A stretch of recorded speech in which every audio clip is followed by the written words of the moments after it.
బాబోయ్, హైదరాబాద్ మహానగరం అండి బాబు. ఇంతకీ నేను ఎక్కడి నుంచి అనుకుంటున్నారా? అయితే చూసేయండి మరి.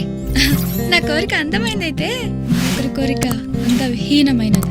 మనసు సముద్రపు అలలు లాంటి. ఎలా మొదలైందో తెలియదు కానీ తీరం చేరని పయనమై కెరటంలా పొంగుతూనే ఉంది.